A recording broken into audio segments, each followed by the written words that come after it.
नमस्कार दोस्तों, आज हम लोग पढ़ेंगे पदार्थ का सामान्य गुण, general properties of substance. General property of substance. तो आज हम लोग देखेंगे कि जो कि कुछ कुछ पदार्थ जैसे कि साबुन के बुलबुले का दाब वायुमंडल के दाब से कम होता है अथवा अधिक। तो क्या होता है, साबुन के बुलबुले का दाब वायुमंडल के दाब से कम होता है या अधिक? तो अधिक होता है, क्योंकि अगर अधिक नहीं होगा तो बुलबुले ऊपर की ओर नहीं आएंगे। इस कारण से साबुन के बुलबुले का वायुमंडल दाब क्या होता है, अधिक होता है। स्वचालित हाइड्रोइलेक्ट्रिक ब्रेक हाइड्रोलिक ब्रेक किस सिद्धांत पर कार्य करते हैं? तो पास्कल के सिद्धांत पर कार्य करते हैं। हाइड्रोइलेक्ट्रिक ब्रेक जो होता है, हाइड्रोलिक ब्रेक किस सिद्धांत पर कार्य करते हैं? तो पास्कल के नियम पे कार्य करते हैं। आगे देखते हैं, बर्फीले क्षेत्र में शीतकालीन में जब झील की ऊपरी सतह का पानी बर्फ में बदल जाता है तो फिर भी उसके अंदर रहने वाले जलीय जंतु जीवित रहते हैं, क्योंकि पानी का घनत्व 4 डिग्री सेल्सियस पर सबसे अधिक होता है। इस कारण से झील के भीतर पानी नहीं जमता है। आगे देखते हैं, नदी में समुद्र में प्रवेश करने पर किसी जहाज की प्रतिक्रिया होती है, वह समुद्र से ऊपर उड़ता है। इसी से रिलेटेड एक क्वेश्चन पूछ देता है, समुद्र की नदी में की अपेक्षा नदी की पानी में तैरना आसान नहीं होता है, क्योंकि समुद्र की पानी का घनत्व क्या होता है, उच्च होता है। इस कारण से क्या होता है, समुद्र में तैरना आसान नहीं होता है। इसलिए समुद्र में अगर प्रवेश कोई नाव नदी से करता है तो उस नाव क्या हो जाता है, ऊपर की ओर उठ जाता है। जब किसी झील की तली से ऊपर उठाकर वायु को बुलबुला ऊपरी सतह पर आता है तो उसके आकार पर क्या प्रभाव पड़ जाएगा?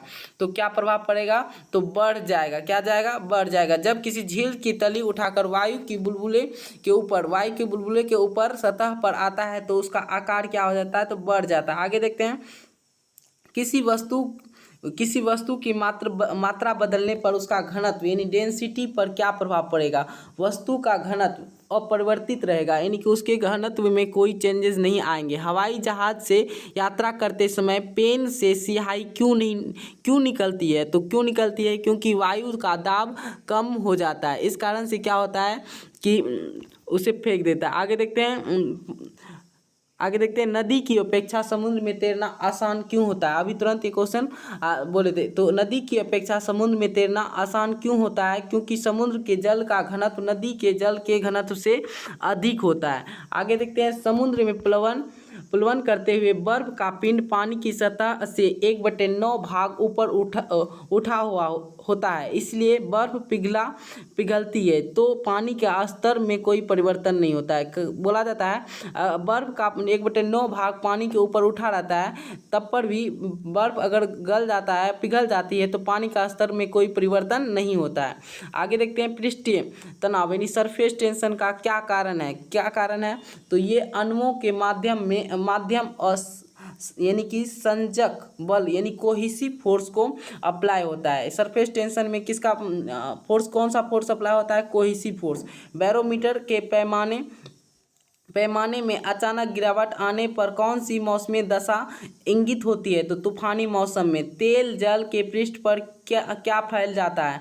तो क्या फैल जाता है? तो तेल जल के पृष्ठ पर क्या फैल जाता है? तो क्योंकि तेल के पृष्ठ तनाव जल से कम होता है। क्योंकि तेल का पृष्ठ तनाव जल से कम होता है। आगे देखते हैं, वर्षा की बूंद गोलाकार क्यों होती है? तो वर्षा की बूंद गोलाकार इसलिए होता है क्योंकि जल का पृष्ठीय तनाव के कारण। किसके कारण? जल के पृष्ठीय तनाव के कारण। कुएं से पानी से भरी बाल्टी के ऊपर खींचता है तो क्या अनुभव होता है? तो बाल्टी का पानी का सतह ऊपर आकर भर गई है। तो कुएं से पानी भरी बाल्टी के ऊपर खींचते हैं तो क्या अनुभव होता है? तो ये अनुभव होता है कि बाल्टी का पानी की सतह जो है ऊपर आकर भरी हुई है। आगे देखते हैं, जल की सांद्रता वायु से अधिक होने के कारण जल की तुलना में वायु में गति करना आसान होता है, यानी सरल होता है। आगे देखते हैं,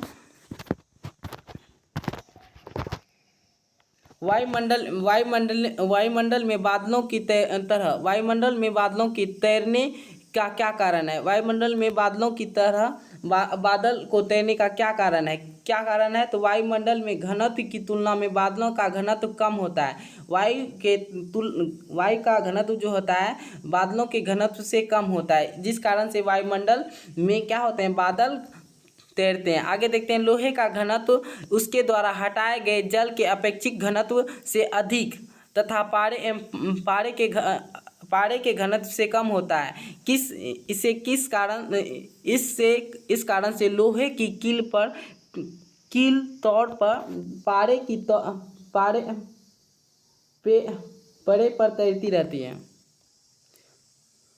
पौधे की जड़ में पूर्ण पत्तियों की और जल बढ़ने से क्या कारण है? कोशिका तत्व यानी कैपिलरिटी। कहता है स्टोव में मिट्टी के जल की आवृत्ति ऊपर चढ़ने के क्या कारण है? तो कोशिका का गुण। आगे देखते हैं, अब तक ज्ञात पदार्थ में किस पदार्थ का प्रत्यास्थता यानी इलास्टिसिटी सर्वाधिक है? तो क्वार्ट्ज है, यानी कि सबसे ज़्यादा इलास्टिसिटी यानी प्रत्यास्थता जो है सबसे ज़्यादा किसका है? तो क्वार्ट्ज का है।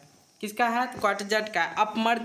अपमर्जक यानी डिटर्जेंट पाउडर मिलाने पर पृष्ठीय तनाव पर क्या प्रभाव पड़ता है? तो पृष्ठीय तनाव घट जाता है। क्या होता है? तो पृष्ठीय तनाव घट जाता है। इस आगे देखते हैं, फाउंटेन पेन किस सिद्धांत पर कार्य करता है? तो कोशिका तत्व के सिद्धांत पर कार्य करता है। समुद्र तल पर वायुमंडलीय दाब का मान कितना होता है? तो 1.0 ×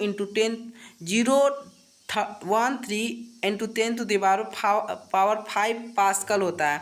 आगे देखते हैं, जल का सापेक्ष घनत्व रिलेटिव डेंसिटी किस ताप पर सर्वाधिक होती है? तो 4 डिग्री सेल्सियस तापमान पर सर्वाधिक होती है। जल से भरी बाल्टी को हिलाकर छोड़ देने पर कुछ समय पश्चात जल अपने आप क्यों स्थिर हो जाता है?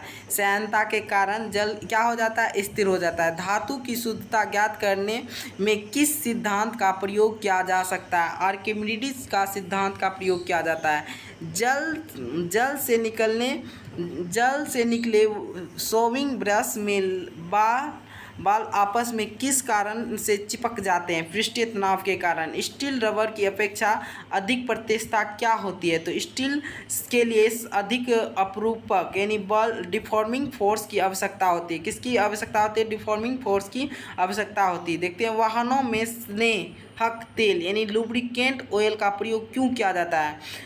तो घर्षण को कम करने के लिए किया जाता है। आंधी आने पर टीन की छप्पर उड़ा जाते हैं क्योंकि ऊपर का वायुदाब नीचे के वायुदाब से कम हो जाता है। क्या हो जाता है?